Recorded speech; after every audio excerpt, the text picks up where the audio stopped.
All of his co-workers' workers were gone. What could it mean? Stanley decided to go to the meeting room. Perhaps the confusion and the chaos all seemed to melt away as Stanley embraced the bucket. Stanley clutched the bucket tightly to his... This was not the correct way to the meeting room, but Stanley had felt the bucket calling to him, telling him that the employee lounge was simply the place to be. And here it was. Had the bucket turned out to be correct? Was it? No, never mind. The bucket was wrong. Stanley took the door on his left to go back to the meeting room. No, Said the bucket. don't go to the meeting room. Go somewhere else. The cargo lift, yes. Good, Said the bucket. now ride the lift all the way to the top. There's something up there I need you to do. Stanley did not question why or how this bucket was speaking to him. It should have alarmed him, of course, because buckets can't talk. But Stanley chose not to think about this obvious fact. He was firmly convinced that the bucket had spoken to him, and he unthinkingly did whatever the bucket asked.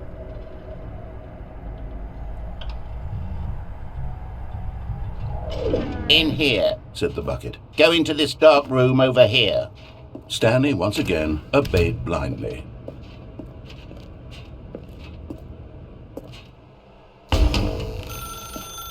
Now pick up the phone. Said the bucket.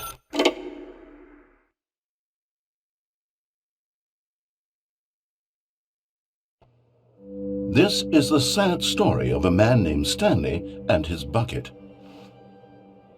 Once upon a time, I gave Stanley a bucket because I thought he was lonely and could use a friend. And then, very distressingly, he began to believe the bucket could speak to him.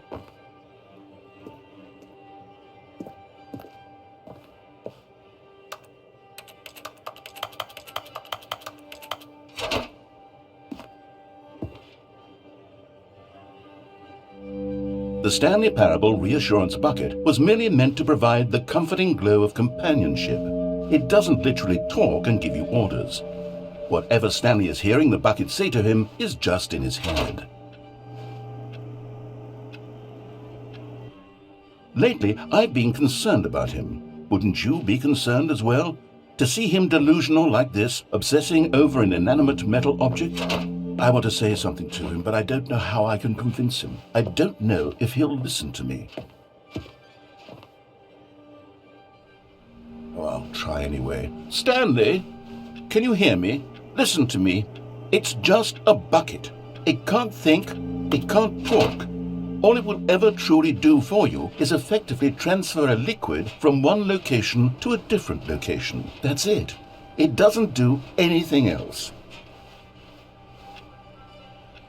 You see, he's not listening. He's still taking orders from the bucket. You know, once upon a time it was me he took orders from. Me he trusted and listened to. Now all he cares about is this awful bucket.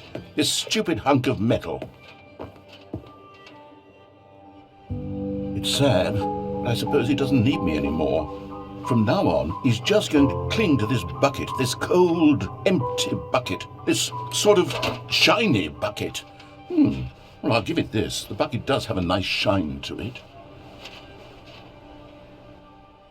Yes, I suppose on closer inspection that it doesn't quite look like your average hardware store bucket. It's just a little more, what am I trying to say?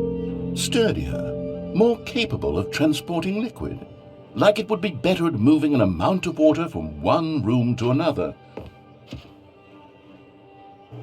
Oh my God, what am I saying? Better at carrying water from room to room. It's a bucket. It's literally just a bucket. Why do I feel some need to point out the ways in which it's so much more than just a regular bucket? Oh no, I'm having feelings for the bucket. No. What's going on? Why do I want to be with the bucket? Hear what the bucket has to say. Do anything it asks. What's wrong with me? I don't understand. Perhaps if I had the bucket, this would be less confusing. Yes, the bucket could tell me what to do in the... Stanley, give me the bucket. Give it to me. Give me the bucket, Stanley. I need it. Give it to me now. Give it or I'll...